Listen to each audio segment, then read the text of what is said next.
നമസ്കാരം. City vision വാർത്തകളിലേക്ക് സ്വാഗതം. നോക്കാം ഇന്നത്തെ പ്രധാന വാർത്തകൾ. നിർധന രോഗികൾക്ക് ആശ്വാസമായിരുന്ന സർക്കാർ സഹായ പദ്ധതികളിൽ ഭൂരിപക്ഷവും നിലച്ചുവെന്ന ആരോപണവുമായി കോൺഗ്രസ് രംഗത്ത്. കാരുണ്യ, സുഹൃതം, ഹൃദ്യം പദ്ധതികൾ നിലച്ചെന്ന DCC vice president KS Arun. Pettimudi ദുരന്തത്തിന് 5 ആണ്ട്. 70 പേരുടെ ജീവൻ കവർന്ന ദുരന്തം നടന്നത് 2020 ആഗസ്റ്റ് 6-ാം തീയതി രാത്രിയിൽ. 3 പേരുടെ ജീവൻ കവർന്ന ചിയാപ്പാറ ദുരന്തം നടന്നിട്ട് 12 വർഷം പിന്നിടും. ഇടുക്കി ചിന്നക്കനാലിൽ വീണ്ടും കാട്ടാന ആക്രമണം. സിംഗുകണ്ടത്ത് ആക്രമണകാരിയായ ചക്കക്കൊമ്പൻ ഒരു വീട് പൂർണ്ണമായും തകർത്തു.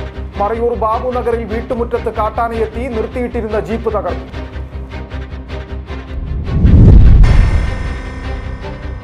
ചന്ദനം മുറിച്ചു കടത്തുന്നതിനിടെ തമിഴ്നാട് സ്വദേശി ഉൾപ്പെടെ 2 പേർ കുമളി ഫോറസ്റ്റ് ഉദ്യോഗസ്ഥരുടെ പിടിയിലായത് തിരുപ്പൂർ ചന്ദ്രപുരം സ്വദേശി മാരിമുത്തു, മുരിക്കടി ആശാരിപ്പറമ്പിൽ പ്രശാന്ത് എന്നിവർ. വിശദമായ വാർത്തകളിലേക്ക്. നിർധന രോഗികൾക്ക് ആശ്വാസമായിരുന്ന സർക്കാർ പദ്ധതികളിൽ ഭൂരിഭാഗവും നിലച്ചുവെന്ന ആരോപണം. രോഗികൾക്ക് ഏറെ ആശ്വാസമായിരുന്ന കാരുണ്യ, സുഹൃതം, ഹൃദ്യം, ഇ-ഹെൽത്ത്, മൃതസഞ്ജീവനി ഉൾപ്പെടെയുള്ള പദ്ധതികൾ ഇടുക്കി ജില്ലയിൽ നിലച്ചെന്നാണ് കോൺഗ്രസിന്റെ ആരോപണം.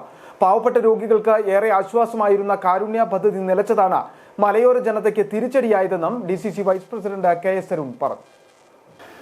ലോകത്തിന് തന്നെ മാതൃകയായ ആരോഗ്യ മേഖലയാണ് കേരളത്തിലെന്ന് സംസ്ഥാന സർക്കാർ ആവർത്തിച്ചു പറയുമ്പോൾ ഇന്ന് ഇടുക്കിയിൽ എല്ലാ സർക്കാർ ചികിത്സാ പദ്ധതികളും നിലച്ചിരിക്കുകയാണെന്നാണ് കോൺഗ്രസിന്റെ ആരോപണം. സൗജന്യ ചികിത്സയിൽ 1-ാം സ്ഥാനത്തായിരുന്ന കാരുണ്യ ചികിത്സാ പദ്ധതി മാസങ്ങൾക്ക് മുൻപേ നിലച്ചു.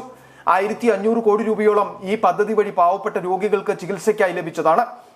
പ്രാഥമികാരോഗ്യ കേന്ദ്രങ്ങൾ മുതൽ മെഡിക്കൽ കോളേജിൽ നിന്നുവരെ ഈ പദ്ധതി വഴി സൗജന്യമായി മരുന്നുകൾ ലഭിച്ചിരുന്നു. BPL കുടുംബങ്ങൾക്ക് പരിധിയില്ലാതെ ചികിത്സ ലഭിച്ചുകൊണ്ടിരുന്ന സുഹൃതം പദ്ധതിയും നിലച്ചു.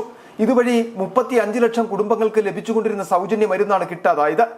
18 വയസ്സിൽ താഴെയുള്ള കുട്ടികൾക്ക് APL, BPL വ്യത്യാസമില്ലാതെ സൗജന്യ ചികിത്സ ലഭിച്ചുകൊണ്ടിരുന്ന ആരോഗ്യകിരണ പദ്ധതിയും നിർത്തിവെച്ചു. ഈ പദ്ധതി വഴി കോടിക്കണക്കിന് രൂപ സർക്കാർ നൽകാനുമുണ്ട്. ഹൃദയ ചികിത്സ മാത്രം ഉൾപ്പെടുത്തിയുള്ള ഹൃദ്യം പദ്ധതി ആരംഭിച്ചെങ്കിലും ആശുപത്രികളിൽ കുടിശ്ശികയായതോടെ ഈ പദ്ധതിയും പ്രതിസന്ധിയിലായി. പ്രസവത്തിനും ചികിത്സയ്ക്കുമായി എത്തുന്ന സ്ത്രീകൾക്കായി തുടങ്ങിയതാണ് അമ്മയും കുഞ്ഞും കാരുണ്യ സുരക്ഷാ പദ്ധതി. ഈ പദ്ധതിയും പണമില്ലാതെ ഇഴയുന്നു. കേരളം നമ്പർ 1 എന്ന് സൂചിപ്പിച്ച് മുന്നോട്ട് പോകുമ്പോൾ ആരോഗ്യ മേഖല താറുമാറായിരിക്കുന്നതാണ് കാണുവാൻ സാധിക്കുന്നത്. എല്ലാ പദ്ധതികളും സൗജന്യ ചികിത്സ നൽകുന്ന സംസ്ഥാന ഗവൺമെന്റ് ആവിഷ്കരിച്ച എല്ലാ പദ്ധതികളും ഇന്ന് നിർത്തലാക്കി മുന്നോട്ട് പോകുന്ന ഒരു സാഹചര്യമാണ് നമുക്ക് കാണുവാൻ സാധിക്കുന്നത്. നമുക്കറിയാം, എല്ലാ മേഖലയിലും സമസ്ത മേഖലയും പരാജയപ്പെട്ട് കിടക്കുന്നതാണ് നമുക്ക് കാണുവാൻ സാധിക്കുന്നത്. കേരളം നമ്പർ 1 എന്ന് ഫ്ലെക്സ് ബോർഡുകൾ മുന്നോട്ട് വരുമ്പോൾ, അല്ലെങ്കിൽ ഫ്ലെക്സ് ബോർഡുകൾ പല വേദികളിലും ഉയർന്നു കാണുമ്പോൾ ഇതിന്റെ ആരോഗ്യ മേഖലയുടെ യാഥാർത്ഥ്യമാണ് നമുക്ക് തിരിച്ചറിയാൻ ഇപ്പോൾ സാധിക്കുന്നത്. ഈ പദ്ധതികളെല്ലാം ഏകോപിപ്പിക്കുന്നതിനായി തുടങ്ങിയ സംസ്ഥാന ആരോഗ്യ ഏജൻസിയും ഇപ്പോൾ പ്രവർത്തിക്കുന്നില്ലെന്ന് ആരോഗ്യവകുപ്പ് അധികൃതർ തന്നെ പറയുന്നുവെന്നും KS അരുൺ കുറ്റപ്പെടുത്തുന്നു. ഏതു സർക്കാർ ആശുപത്രിയിലെയും സേവനം ഒരു ഐഡിയിൽ എവിടെയും ലഭിക്കുന്ന ഇ-ഹെൽത്ത് പദ്ധതിയും പ്രവർത്തനരഹിതമായി. അവയവദാനം പ്രോത്സാഹിപ്പിക്കുന്നതിനായി തുടങ്ങിയ മൃതസഞ്ജീവനി പദ്ധതിയും അവതാളത്തിലാണ്. ആരോഗ്യവകുപ്പിനെതിരെ ശക്തമായ സമരത്തിലേക്ക് നീങ്ങുവാനുള്ള നീക്കത്തിലാണ് കോൺഗ്രസ്. City vision, Rajakkad. ഇടുക്കി ജില്ലയിൽ കിടത്തി ചികിത്സ നിഷേധിച്ച സർക്കാർ ആശുപത്രികൾ. ജില്ലയിൽ 402ഓളം കിടപ്പ് രോഗികൾക്കുള്ള കിടക്കകൾ പ്രയോജനമില്ലാതെ നശിക്കുകയാണ്. പ്രാഥമികാരോഗ്യ കേന്ദ്രങ്ങൾ കുടുംബാരോഗ്യ കേന്ദ്രങ്ങളാക്കിയതോടുകൂടിയാണ് കിടത്തി ചികിത്സയ്ക്ക് പ്രതിസന്ധി വന്നത്. ഇടുക്കി ജില്ലയിൽ 24 കുടുംബാരോഗ്യ കേന്ദ്രങ്ങളിലായി കിടത്തി ചികിത്സ നൽകുവാൻ 504 കിടക്കകളുണ്ട്. എന്നാൽ 3 കുടുംബാരോഗ്യ കേന്ദ്രത്തിൽ മാത്രമേ കിടത്തി ചികിത്സയുള്ളൂ എന്നതാണ് വസ്തുത. ഇവിടെയുള്ളതാകട്ടെ 102 കിടക്കകൾ മാത്രം. അതേസമയം ഇവിടെ നടക്കുന്നത് പേരിന് മാത്രമുള്ള കിടത്തി ചികിത്സ. ബാക്കി 402 കിടക്കകൾ ആർക്കും പ്രയോജനമില്ലാതെ കിടക്കുന്നു. കിടത്തി ചികിത്സ നിലച്ച ആശുപത്രികളെല്ലാം മുൻപ് പ്രാഥമിക ആരോഗ്യ കേന്ദ്രങ്ങൾ. അക്കാലത്ത് മിക്കതിലും കിടത്തി ചികിത്സയുണ്ടായിരുന്നു. ഇവ പിന്നീട് കുടുംബാരോഗ്യ കേന്ദ്രമായപ്പോഴാണ് കിടത്തി ചികിത്സ നിലച്ചത്. ദേവികുളം, കാമാക്ഷി, വാഴത്തോപ്പ്, ഉടുമ്പൻചോല കുടുംബാരോഗ്യ കേന്ദ്രങ്ങളിൽ 10 വീതവും, കരുണാപുരം, വാത്തുക്കുടി, കോടിക്കുളം, കുമാരമംഗലം, അയ്യപ്പൻകോവിൽ, കൊക്കയാർ, ഇളന്തേശം, കാഞ്ചിയാർ, കഞ്ഞിക്കുഴി, രാജകുമാരി തുടങ്ങിയ കുടുംബാരോഗ്യ കേന്ദ്രങ്ങളിൽ 24 വീതവും കിടക്കകളും, മുട്ടത്ത് 16, പുറപ്പുഴ 8, പെരുവന്താനത്ത് 4, രാജാക്കാട്ടിൽ 16, ചിത്തിരപുരത്ത് 34, വണ്ടൻമേടിൽ 44, ഉപ്പുതറയിൽ 30 എന്നിങ്ങനെയാണ് കുടുംബാരോഗ്യ കേന്ദ്രങ്ങളിൽ കിടത്തി ചികിത്സയ്ക്കുള്ള കിടക്കകളുള്ളത്. ആരോഗ്യരംഗത്ത് വളരെ പിന്നോക്കാവസ്ഥയിൽ നിൽക്കുന്ന ജില്ലയാണ് ഇടുക്കി. ഇവിടെയുള്ള നിരവധി പ്രാഥമിക ആരോഗ്യ കേന്ദ്രങ്ങളിൽ ഈ കടുത്ത ചികിത്സ നിഷേധിച്ച ഒരു സാഹചര്യമാണ് ഇപ്പോൾ നിലവിലുള്ളത്. അതായത് ഈ വൻകിട സ്വകാര്യ ആശുപത്രികളെ സഹായിക്കാനാണ് ഇത്തരത്തിലുള്ള കാര്യങ്ങൾ ചെയ്തിരിക്കുന്നതെന്നാണ് പൊതുജനം മനസ്സിലാക്കുന്നത്. ഇത് വളരെയധികം ജനങ്ങൾക്ക് വളരെ ബുദ്ധിമുട്ടുണ്ടാക്കുകയാണ്. കാരണം ഇടുക്കിയെ സംബന്ധിച്ച് നല്ല ഹോസ്പിറ്റൽ ഇല്ലാത്തത് വളരെ ബുദ്ധിമുട്ടുണ്ടാക്കുന്ന ഒരു കാര്യമാണ്. 51 കുടുംബാരോഗ്യ കേന്ദ്രങ്ങളാണ് ആകെയുള്ളത്. ഇതിൽ സായാഹ്ന OP ഉള്ളത് 3 എണ്ണത്തിൽ മാത്രം. വൈകിട്ട് 4 മണി വരെ OP ഉള്ളത് 5 എണ്ണത്തിലുമാണ്. സർക്കാർ ആതുര സേവനങ്ങളെ അട്ടിമറിക്കാൻ സ്വകാര്യ ആശുപത്രി ലോബികൾ പിന്നിൽ പ്രവർത്തിക്കുന്നു എന്ന ആരോപണം ശക്തമാവുകയാണ്. ജില്ലയുടെ ചുമതലയുള്ള മന്ത്രി റോഷി അഗസ്റ്റിൻ വിഷയത്തിൽ അടിയന്തരമായി ഇടപെട്ട് ആതുര സേവന രംഗത്ത് പിന്നോക്കം നിൽക്കുന്ന ഇടുക്കിയിലെ ജനങ്ങൾക്ക് ആശുപത്രി സേവനങ്ങൾ ലഭ്യമാക്കാൻ നടപടി സ്വീകരിക്കണമെന്ന ആവശ്യമാണ് ശക്തമാകുന്നത്. City vision, Upputhara. ഓരോ ദുരന്തങ്ങളും നമ്മുടെയൊക്കെ ജീവിതത്തിലെ ഓരോ കറുത്ത അധ്യായങ്ങളായിരിക്കും. ഒരുപാട് സ്വപ്നങ്ങളും മോഹങ്ങളും ഒക്കെയായി ജീവിച്ച ഒരുപറ്റം മനുഷ്യരെ ദുരന്തം കവർന്നെടുത്തതിന്റെ കറുത്ത ദിനത്തിന്റെ ഓർമ്മ ദിവസം കൂടിയാണിന്ന്. മണ്ണടിഞ്ഞ ദുരന്തത്തിന്റെ കറുത്ത ഓർമ്മകൾ.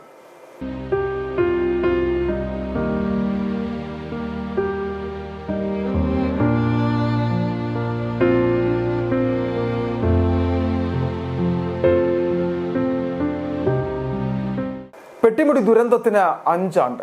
2020 ആഗസ്റ്റ് 6-ാം തീയതി രാത്രി 10:30-യോടെയാണ് പെട്ടിമുടിയിൽ ഉരുൾപൊട്ടലുണ്ടായത്. 70 പേരുടെ ജീവൻ കവർന്ന ദുരന്തത്തിൽ നിന്നും രക്ഷപ്പെട്ടത് 11 പേർ മാത്രമായിരുന്നു. മരണപ്പെട്ടവരിൽ 4 പേരുടെ മൃതദേഹം ഇതുവരെ കണ്ടെത്താനും കഴിഞ്ഞിട്ടില്ല.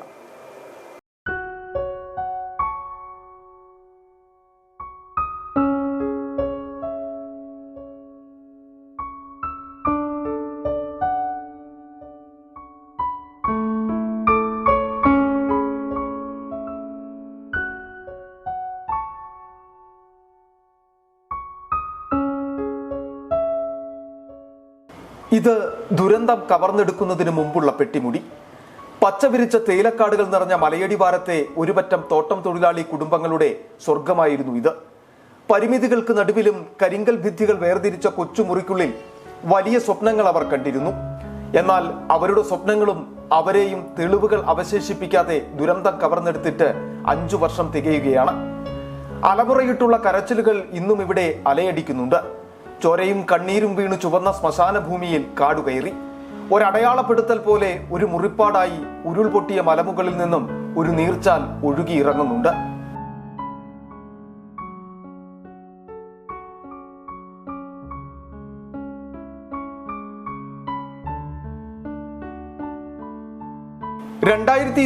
ആഗസ്റ്റ് 6-ാം തീയതി രാത്രി 10:30-യോടെയാണ് പെട്ടിമുടിയിൽ ഉരുൾപൊട്ടലുണ്ടായത്.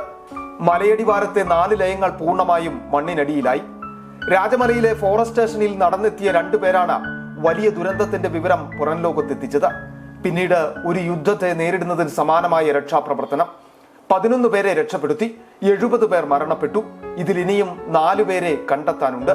ഇവരും മരിച്ചതായി കണക്കാക്കി ജില്ലാ ഭരണകൂടം സർക്കാരിന് റിപ്പോർട്ട് നൽകി. 5 வருஷத்தில் என் குடும்பத்தில் வந்துட்டு எனக்குள்ள அம்மா, எனக்குள்ள பையன், எனக்குள்ள அண்ணன் 3 பேர் இறந்துட்டாங்க. இப்போ வருகிற மழையெல்லாம் பார்க்கும்போது இந்த மழை வந்தோடனே எங்களுக்கு வர்ற நினைவுகள் வந்து அந்த சம்பவம் தான். இந்த 20 பேரை அழித்த சம்பவம் தான் எங்களுக்கு இப்போவே மனசில் நிற்கிறது. ஒரு ஆகஸ்ட் வரும்போது எங்களுக்கு பெரிய ஒரு இந்த மழையை பார்க்கும்போது எங்களுக்கு போன வாரம் அடித்த மழையெல்லாம் பார்க்கும்போது எங்களுக்கு பெரிய கஷ்டமாக இருந்துச்சு. மீண்டும் ஏதாச்சும் ஒரு சம்பவம் நடக்குமா, இந்த மாதிரி சம்பவம் நடக்குமான்னு ஒரு எதிர்ப்பு இருக்கும்போது தான் அன்னைக்கு பார்த்தீங்கன்னா டிவி நியூஸில் இப்போ கொஞ்ச நேரத்தில் ഉത്തരാഖണ്ഡിലെ பெரிய അழிവ് നടന്നിട്ടുണ്ട്. ദുരന്തത്തിൽ അവശേഷിക്കുന്നവരുടെ പുനരധിവാസം പൂർത്തിയാക്കി. കുറ്റിയാർ വാലിയിലാണ് 8 കുടുംബങ്ങൾക്ക് വീട് വെച്ച് നൽകി പുനരധിവസിപ്പിച്ചത്. കാണാതായവരുടെ ബന്ധുക്കൾ ഇന്നും ഉറ്റവരെ തേടി പെട്ടിമുടിയിലും പെട്ടിമുടിയാറിന്റെ തീരത്തും എത്താറുണ്ട്. ഒരിക്കലും തിരിച്ചു വരില്ലെന്നറിയാമായിരുന്നിട്ടും ഇനിയൊരു ദുരന്തം ഉണ്ടാവരുതേ എന്ന പ്രാർത്ഥനയാണ് ഇവർക്കുള്ളത്. City vision, Munnar. പെട്ടിമുടി ദുരന്തത്തിൽ നടത്തിയ രക്ഷാപ്രവർത്തനം വിവിധ വകുപ്പുകളുടെ ഏകോപനത്തിലൂടെയാണ്. എല്ലാം മറന്നു നടത്തിയ രക്ഷാപ്രവർത്തനത്തിൽ പങ്കാളിയായ ആരോഗ്യവകുപ്പ് ജീവനക്കാരൻ ബാബുരാജ് ഇന്ന് ആരോഗ്യവകുപ്പിൽ നിന്ന് റിട്ടയർഡ് ആയെങ്കിലും ദിവസങ്ങളോളം നടത്തിയ രക്ഷാപ്രവർത്തനവും പെട്ടിമുടി ദുരന്തവും ഒരു കറുത്ത അധ്യായമായാണ് അദ്ദേഹവും ഓർത്തെടുക്കുന്നത്.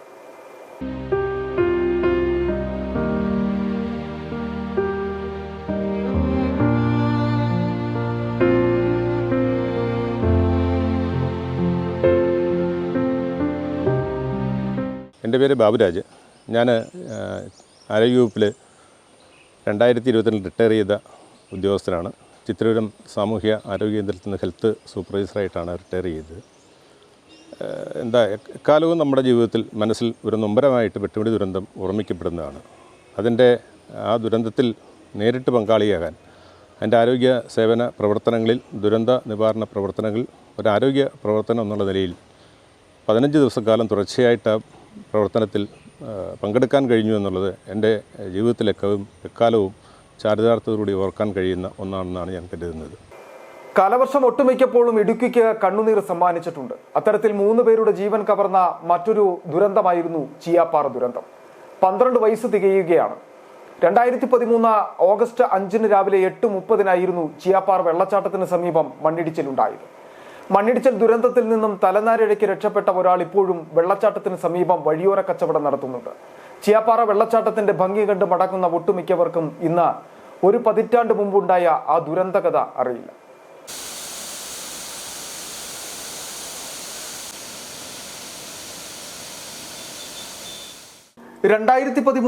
ആഗസ്റ്റ് 5 ചീയാപ്പാറ വെള്ളച്ചാട്ടം ഇങ്ങനെ മനോഹരമായി ഒഴുകിക്കൊണ്ടിരുന്നു. ആ കാഴ്ച കാണാൻ സഞ്ചാരികൾ ധാരാളം പേർ വെള്ളച്ചാട്ടത്തിനരികിലേക്കും റോഡിലുമൊക്കെയായി നിരന്നു. നനച്ചിരിക്കാതെ വെള്ളച്ചാട്ടത്തിനരികിൽ നിന്നും ഏതാനും ദൂരമകലെ കല്ലും മണ്ണും ഇടിഞ്ഞ് റോഡിലേക്ക് പതിച്ചു. മനോഹര കാഴ്ചയുടെ ഇടം പെട്ടെന്ന ദുരന്ത ഭൂമിയായി മാറി. രക്ഷാപ്രവർത്തനത്തിനൊടുവിൽ 3 പേരുടെ ജീവൻ നഷ്ടമായതായി സ്ഥിരീകരിച്ചു. ചില ആളുകൾക്ക് പരിക്ക് സംഭവിച്ചു. മനോഹര കാഴ്ചയുടെ താഴ്വാരത്തേക്ക് ദുരന്തം ഒരു മൺകൂനയായി ഇടിഞ്ഞെത്തിയിട്ട് 12 വർഷം തികഞ്ഞു. 2013 ആഗസ്റ്റ് 5 രാവിലെ 8:30 ദുരന്തം സംഭവിച്ചത്. ഇവിടെ ഉടല് പൊട്ടിയത് 2013 ഓഗസ്റ്റ് 5 8:30 ഉടല് പൊട്ടിയത്. 3 പേര് അതിനോടൊപ്പം മരിച്ചും പോയി. 3 പ്രാവശ്യം മണ്ണിടിഞ്ഞു വന്ന് 3ാമത്തെ ഇടിപ്പിലാണ് 3 പേരെയും കൊണ്ട് ഇത് കൊണ്ടുപോയത്, ജീവൻ നഷ്ടപ്പെട്ടത്. ഒരു ജോഷി 24 വയസ്സ്, തോപ്പിക്കുടി ബേബി മണ്ണിന്റെ അടിയിൽ പോയി രക്ഷപ്പെട്ട് പണിയൊന്നും ചെയ്യാൻ പറ്റൂല. ഇവിടെ മണ്ണിടിച്ചില് ഇപ്പൊ കുഴപ്പമൊന്നുമില്ല, നല്ല രീതിയിൽ പോണു. അത് പിന്നെ മണ്ണിടിഞ്ഞിട്ടില്ല, നല്ല രീതിയിൽ കച്ചവടമൊക്കെ ചെയ്ത് പോണു. അന്ന് ദൈവത്തിന്റെ സഹായം കൊണ്ട് ഞാൻ രക്ഷപ്പെട്ടതാണ്. എന്റെ എല്ലാ സാധനങ്ങളും പോയി. ദുരന്തമുഖത്തു നിന്നും തലനാരിഴയ്ക്ക് രക്ഷപ്പെട്ടയാളാണ് ശാന്ത. വെള്ളച്ചാട്ടത്തിനരികിൽ ദേശീയപാതയോരത്ത് വഴിയോര കച്ചവടം നടത്തിയായിരുന്നു ഉപജീവനമാർഗം കണ്ടെത്തിയിരുന്നത്. 3 തവണയായിട്ടാണ് മണ്ണിടിഞ്ഞെത്തിയതെന്ന് ശാന്ത ഓർക്കുന്നു. 3ാമത്തെ തവണ മണ്ണിടിഞ്ഞെത്തിയതോടെ വഴിയോര കടകൾ തകർന്നു. ദുരന്തമുഖത്ത് നിന്ന് ജീവൻ തിരികെ കിട്ടിയത് ഒരു കഥയെന്ന പോലെയെന്ന് ശാന്ത ഓർക്കുന്നു. അങ്ങനെ രക്ഷപ്പെട്ടെന്ന് പറഞ്ഞാൽ ആദ്യം മണ്ണിടിഞ്ഞ് വരുമായിരുന്നു. അപ്പൊ ഇവിടെ കടയായിരുന്നു. ഞാനിവിടെ ഇപ്പൊ 20 കൊല്ലായി. 20 കൊല്ലായി ഇപ്പൊ കച്ചവടം ചെയ്തു. ആദ്യം കുറച്ചായിട്ട് ഇടിഞ്ഞു, അത് കഴിഞ്ഞ് 2ാമത് കുറച്ചുകൂടെ ഇടിഞ്ഞു, അത് കഴിഞ്ഞ് 3ാമത്തെ ഇടിച്ചില്ല മൊത്തം ഇടിഞ്ഞ് അവിടെ നിന്നവരെ 3 പേരെ മണ്ണിന്റെ അടിയിൽ പോയി മരിച്ചുപോയി. അത് പിന്നെ ഇവിടെ മണ്ണിടിച്ചിലൊന്നും ഉണ്ടായില്ല. ദൈവത്തിന്റെ സഹായം കൊണ്ട് നല്ല രീതിയിൽ കച്ചവടമൊക്കെ ചെയ്ത് എല്ലാവരും പോകുന്നു. 12 വർഷങ്ങൾക്കിപ്പുറം ശാന്തയടക്കമുള്ള വ്യാപാരികളും വെള്ളച്ചാട്ടത്തിന്റെ ഭംഗി ആസ്വദിക്കുവാൻ എത്തുന്നവരുമൊക്കെ ചീയാപ്പാറയെ സജീവമാക്കി നിർത്തുന്നു. പിന്നീട് ഒരിക്കലും ചീയാപ്പാറയിൽ മണ്ണിടിഞ്ഞിട്ടില്ല. ചീയാപ്പാറ വെള്ളച്ചാട്ടത്തിന്റെ ഭംഗി കണ്ട് മടങ്ങുന്ന ഒട്ടുമിക്കവർക്കും ഇന്ന് ഒരു പതിറ്റാണ്ട് മുമ്പുണ്ടായ ദുരന്തകഥ അറിയുകയുമില്ല. City vision, Adimali. ദുരന്തത്തിന്റെ ഓർമ്മകളിൽ നിന്ന് ഇനി മലയോരം അനുഭവിക്കുന്ന മറ്റൊരു വലിയ ദുരിത കാഴ്ചയിലേക്കാണ്. ചിഹ്നം വിളിച്ചു കൊമ്പന്മാർ, ഉറക്കമില്ലാതെ മലയോരം.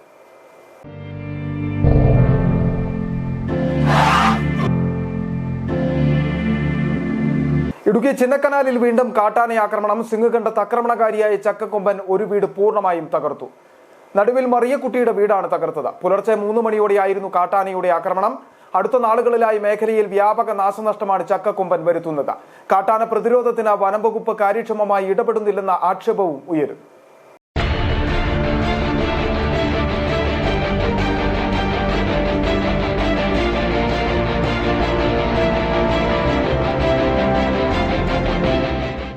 പുലർച്ചെ 3 മണിയോടെ ജനവാസ മേഖലയിലെത്തിയ ചക്കക്കൊമ്പൻ മറിയക്കുട്ടിയുടെ വീട് പൂർണ്ണമായും ഇടിച്ചു തകർത്തു.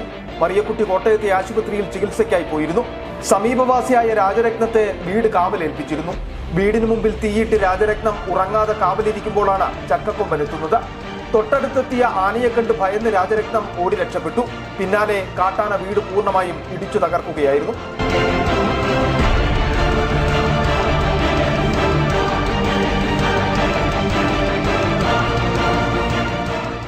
സൗണ്ട് കേട്ടു, ഈ പ്ലാവ് മറക്കുന്ന സൗണ്ട്. മാവുണ്ടായിരുന്നു. ഞാൻ പെട്ടെന്ന് ഒരു വെപ്രളം വെച്ച് ഞാൻ ഒറ്റ ഓട്ടം കൂടുതലായിട്ട് 2:30-3 മണിയായി കാണും സംഭവം നടക്കണം. നിങ്ങളെ വീട്ടിൽ നിന്ന് കഴിഞ്ഞ് പോകുമ്പോൾ ആന വന്ന് ഇരിക്കുമായിരുന്നു. ഞാൻ ഇറങ്ങും, ആന ഇരിക്കും. വീട് മാത്രമല്ല വീട്ടുപകരണങ്ങളും പൂർണ്ണമായി നശിച്ചു. കഴിഞ്ഞ കുറച്ച് നാളുകളായി ചക്കക്കൊമ്പൻ പ്രദേശത്ത് വ്യാപക നാശമാണ് വിതയ്ക്കുന്നത്. 301 ഉന്നതിയിലും സിംഗകണ്ടത്തും സമീപ പ്രദേശങ്ങളിലുമായി നിരവധി വീടുകളും ഏക്കർ കണക്കിന് കൃഷിയും കാട്ടാന നശിപ്പിച്ചിട്ടുണ്ട്. അതേസമയം മേഖലയിലുള്ളവർക്ക് കൈവശ ഭൂമിയായതിനാൽ നഷ്ടപരിഹാരമായി സർക്കാരിൽ നിന്നും ഒന്നും ലഭിക്കുന്നില്ല എന്നതും പ്രധാനമാണ്. കാട്ടാന നിരീക്ഷണത്തിനായി RRT സംഘത്തെ നിയോഗിച്ചിട്ടുണ്ടെങ്കിലും ഇവരുടെ സേവനം കാര്യക്ഷമമല്ല എന്നതാണ് നാട്ടുകാരുടെ ആരോപണം. വീടും കൃഷിയിടവും നഷ്ടമായവർക്ക് നഷ്ടപരിഹാരം നൽകുന്നതിനും കാട്ടാനയെ ജനവാസ മേഖലയിൽ നിന്ന് തുരത്തുന്നതിനും അടിയന്തര നടപടി സ്വീകരിക്കണമെന്ന് ഗ്രാമപഞ്ചായത്ത് പ്രസിഡന്റ് NM ശ്രീകുമാർ ആവശ്യപ്പെട്ടു. City vision, Chinnakanal. മറയൂർ മേഖലയിലും നാട്ടുകാർ ചക്കക്കൊമ്പൻ എന്ന് പേരിട്ട് വിളിക്കുന്ന കാട്ടാനയുടെ ആക്രമണം. മറയൂർ പെട്രോൾ പമ്പ് ജംഗ്ഷനിൽ ബാബുനഗർ ഗ്രാമത്തിൽ കാട്ടാന ജീപ്പ് തകർത്തു. രാത്രി മുഴുവൻ ഗ്രാമത്തിന് സമീപം കാട്ടാന നിലയുറപ്പിച്ചതോടെ പ്രദേശവാസികൾ ഭീതിയിലായി. ഗ്രാമത്തിനുള്ളിൽ നിന്നും കാട്ടാനയെ മറയൂരിലെ RRT ടീമും വനം വകുപ്പ് ജീവനക്കാരും ചേർന്നാണ് തുരത്തിയത്.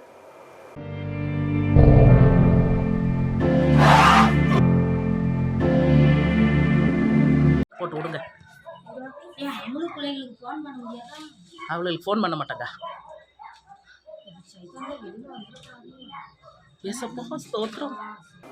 മറയൂർ ടൗണിൽ പെട്രോൾ പമ്പ് ജംഗ്ഷനോട് ചേർന്ന് കിടക്കുന്ന 200ഓളം കുടുംബങ്ങൾ താമസിക്കുന്ന ബാബുനഗർ ഗ്രാമത്തിനുള്ളിലാണ് ചക്കക്കൊമ്പൻ എന്ന് നാട്ടുകാർ വിളിക്കുന്ന കാട്ടാന എത്തിയത്. വീടിന്റെ സമീപത്തുണ്ടായിരുന്ന ചക്ക ഭക്ഷിച്ച കാട്ടാന നിർത്തിയിട്ടിരുന്ന ജീപ്പിന് കേടുപാടുകൾ വരുത്തി.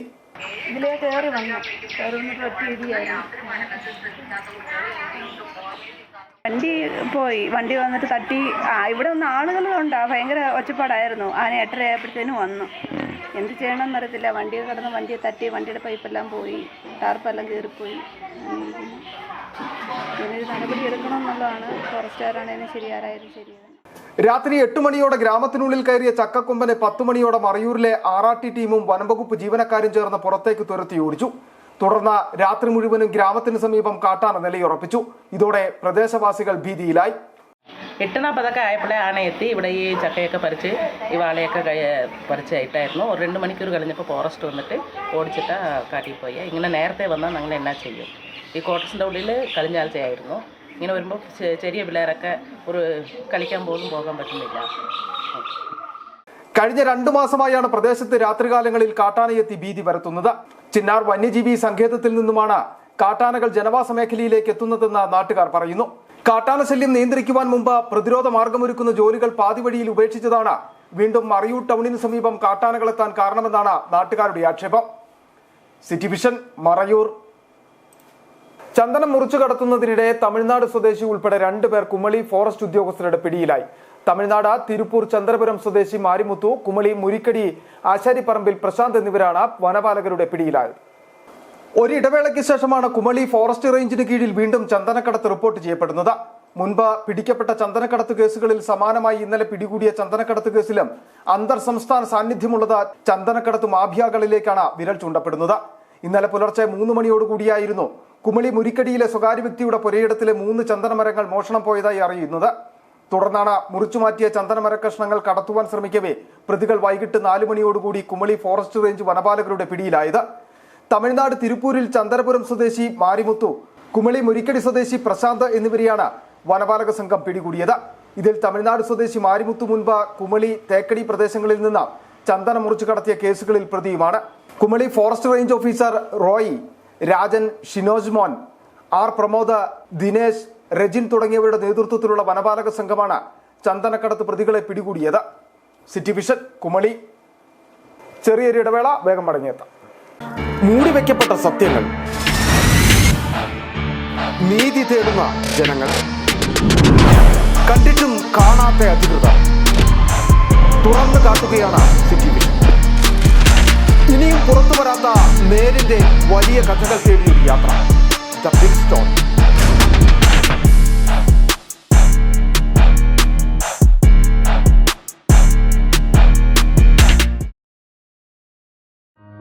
ആദ്യമായിട്ടായിരുന്നു അവൾക്കൊരു സമ്മാനം വാങ്ങാൻ പോകുന്നത്. പക്ഷേ അവളുടെ ഇഷ്ടങ്ങളൊക്കെ മറ്റൊന്നായിരുന്നു. എനിക്ക് നിറവേറ്റാവുന്നതിലും അപ്പുറം.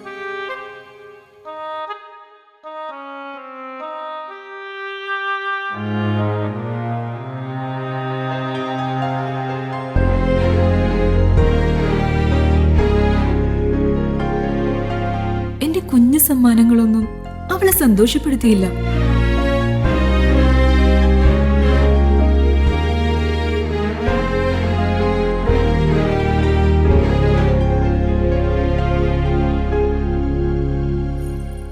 അപ്പോഴാണ് അവൾക്ക് നേരെ ആ കൈകൾ നീളുന്നത്. അന്ന് അവളുടെ മുഖത്ത് കണ്ട ചിരി അതൊരു വിശ്വാസത്തിന്റെ പാരമ്പര്യമാണ്. നിങ്ങളുടെ സ്നേഹം പോൽ പരിശുദ്ധമായ സ്വർണം വിശ്വസ്തയോടെ Alunkal jewellery, NH road, Adimali. ഞങ്ങൾ നഗരമധ്യത്തിലല്ല, ജനമധ്യത്തിലാണ്.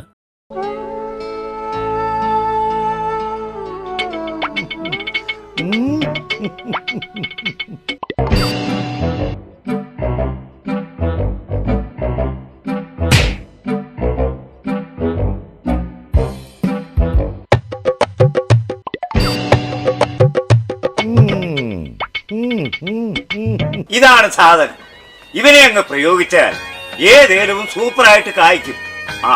എല്ലാ പൂക്കളും കായാകുന്നതിന് ബെൻസാവൈറ്റ്, ചൊറിയില്ലാത്ത കായ്കൾക്കായി സൾഫോസ്, കൂടാതെ അമിൻഡ, ഹീര, ഡോറിസ്, വെൽവെറ്റ്. കർഷകന്റെ പ്രതീക്ഷയ്ക്കൊത്ത ഉൽപാദനം വർദ്ധിക്കാൻ വൈറ്റ്ഫീൽഡ് ഇന്റർനാഷണലിന്റെ ഉൽപ്പന്നങ്ങൾ ഉപയോഗിക്കൂ. വീണ്ടും വാർത്തകളിലേക്ക്. ഛത്തീസ്ഗഡിൽ കന്യാസ്ത്രീകളെ അറസ്റ്റ് ചെയ്ത നടപടിയുമായി ബന്ധപ്പെട്ട് വർഗീയ ഫാസിസത്തിനെതിരെ എന്ന മുദ്രാവാക്യം ഉയർത്തി LDFന്റെ നേതൃത്വത്തിൽ അടിമാലിയിൽ പ്രതിഷേധ സദസ്സ് സംഘടിപ്പിച്ചു. CPIM ജില്ലാ സെക്രട്ടേറിയറ്റ് അംഗം MJ മാത്യു പരിപാടി ഉദ്ഘാടനം ചെയ്തു. പ്രതിഷേധ സദസ്സിന് മുന്നോടിയായി പ്രകടനവും സംഘടിപ്പിച്ചു.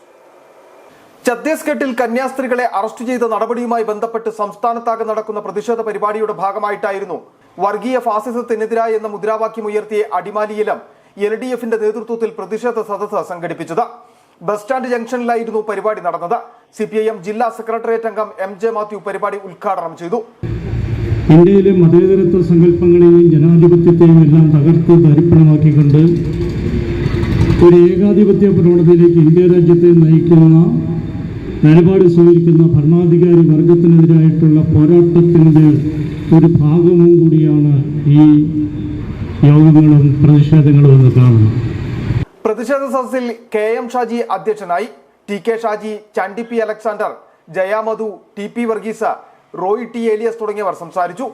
പ്രതിഷേധ സദസ്സിലും പ്രകടനത്തിലും നിരവധി LDF പ്രവർത്തകർ പങ്കെടുത്തു. City vision Adimali. ഇടുക്കി ജില്ലാ ശാസ്ത്ര ക്വിസിന്റെ ഭാഗമായി ഉടുമ്പൻചോല നിയോജക മണ്ഡലം ശാസ്ത്ര ക്വിസ് മത്സരം സംഘടിപ്പിച്ചു. സംസ്ഥാന യുവജനക്ഷേമ ബോർഡിന്റെ നേതൃത്വത്തിലാണ് മത്സരങ്ങൾ സംഘടിപ്പിച്ചത്. ഹൈസ്കൂൾ വിദ്യാർത്ഥികൾക്കായാണ് മത്സരങ്ങൾ സംഘടിപ്പിച്ചത്. പ്രാഥമിക തല മത്സരങ്ങളിൽ വിജയിച്ചവരാണ് നിയോജകമണ്ഡല അടിസ്ഥാനത്തിൽ പങ്കെടുത്തത്.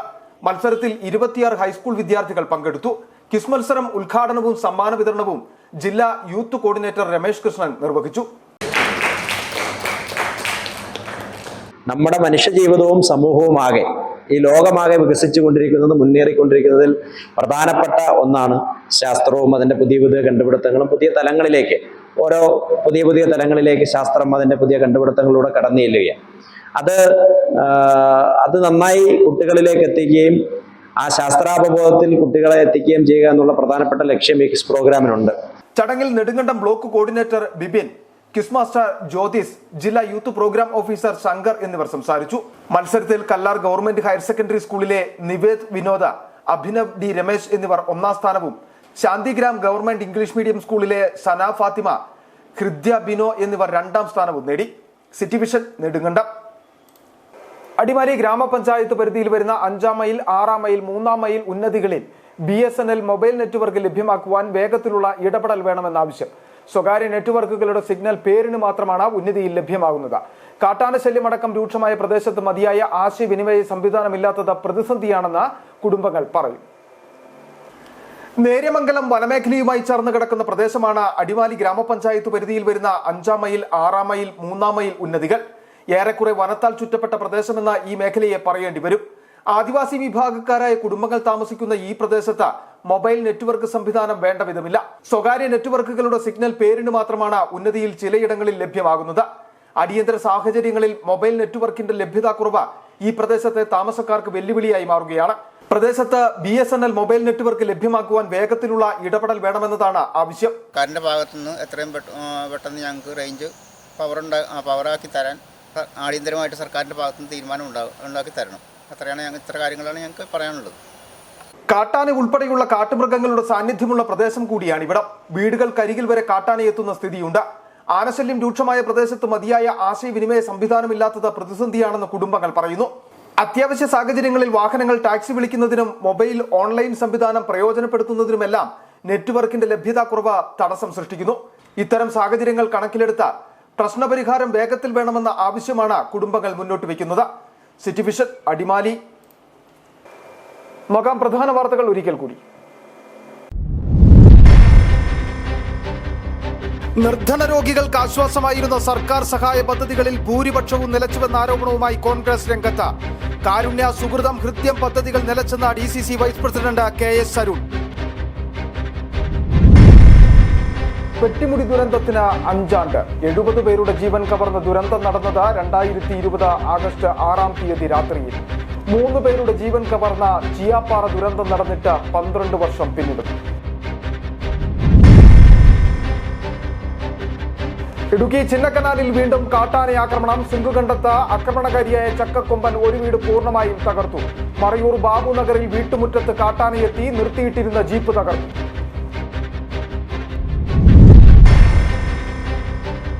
ചന്ദനം മുറിച്ചു കടത്തുന്നതിനിടെ തമിഴ്നാട് സ്വദേശി ഉൾപ്പെടെ 2 പേർ കുമളി ഫോറസ്റ്റ് ഉദ്യോഗസ്ഥരുടെ പിടിയിലായത് തിരുപ്പൂർ ചന്ദ്രപുരം സ്വദേശി മാരിമുത്തു, മുരിക്കടി ആശാരിപ്പറമ്പിൽ പ്രശാന്ത് എന്നിവർ.